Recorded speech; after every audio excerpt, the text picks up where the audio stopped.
Welcome to 7 tips that's going to help you as a free-to-play person in Marvel Future Revolution. Tip number 1, always have a regional box running. It can take hours for the regional boxes, sometimes even days, depending how many you're doing, to try to get the regional boxes to craft in the workshop. For this reason, you don't want to rush the gold. If you're free-to-play, as 72,000 is gold I could use to either donate to the Alliance, level my skills, or anything else. So the very first tip I would say is always in your workshop have as many boxes running as you decided you were going to be crafting. Not enough craft slots left to craft. That is because another thing you can spend on your gem slots is unlocking more of these if you choose to. But remember, hero slots is the first thing you always want to spend your gems on, so your first 1,600 should go to that.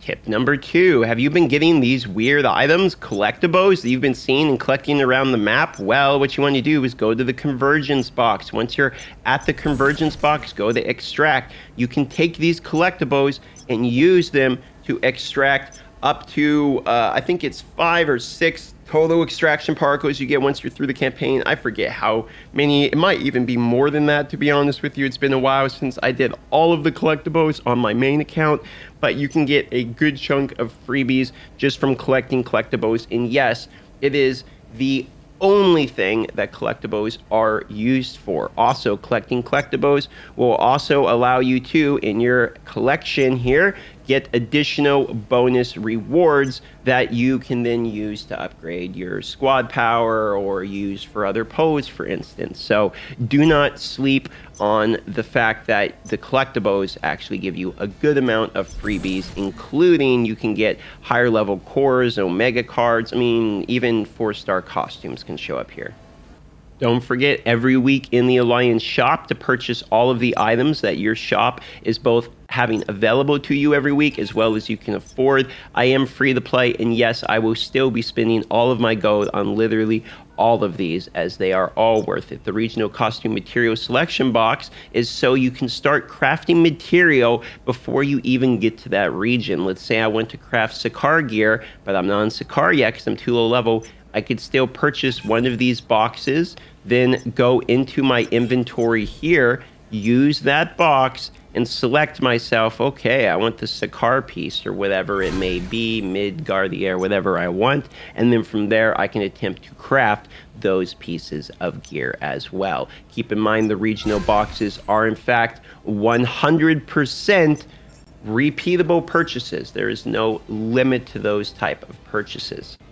You'll notice right here, there's 600 gems for free you can get, and that's because I highly recommend looking at your challenges and battles and slowly working towards completing them. I've mentioned this in other videos, but do not forget that your epic missions where you beat the bosses, you know, the instanced bosses that you get on the purple missions, each one of these, each time you do it on a new character, is going to give you an absolute massive chunk of resources. Look at these squad rank experience. We're talking 1,800, 1,600, 1,400. There's just a list of them, and that's only for beating these missions 2 times or 3 times, etc., etc. That is a big chunk of resources right there.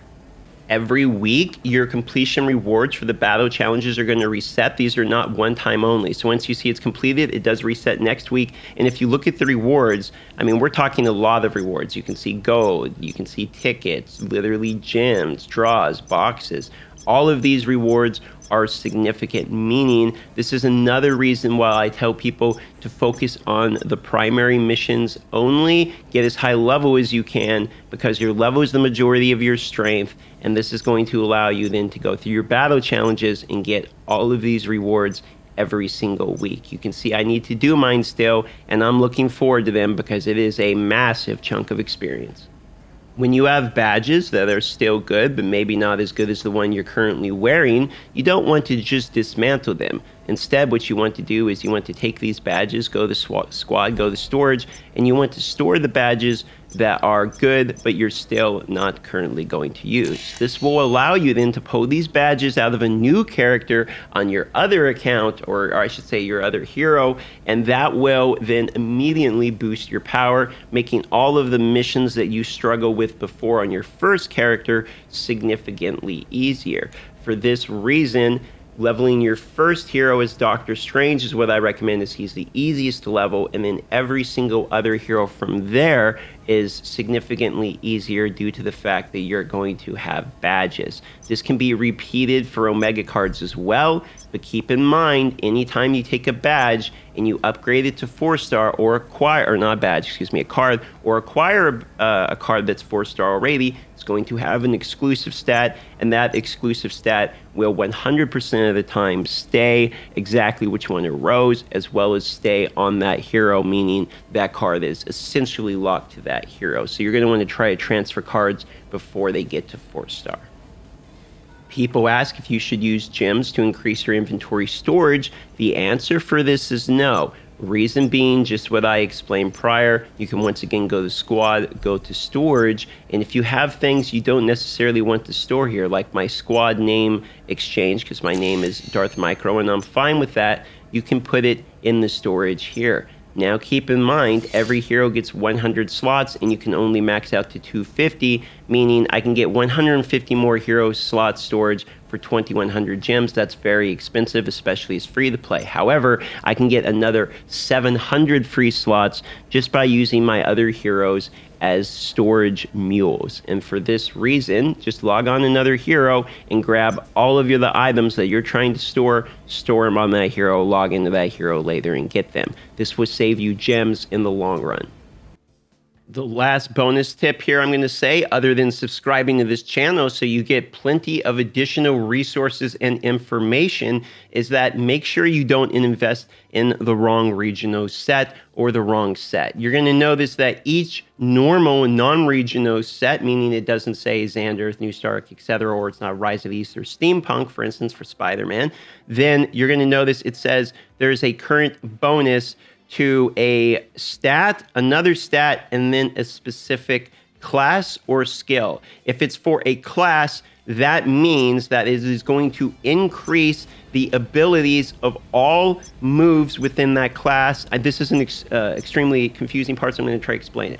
Do you notice the web shooter move is called web shooter mastery, okay? It's called web wrapping is the secondary we're using, but the class is web shooters. Whereas the endless swing one is spider swing. Endless swing is what we're using. And then the class is spider combat. That means if you go and look at the gear you're deciding to level, for instance, the Hydra helmet, the web shooter class skill +1 if I get all the Hydra to 4 set, right? Meaning all of the skill abilities will be leveled under this class, not just one move.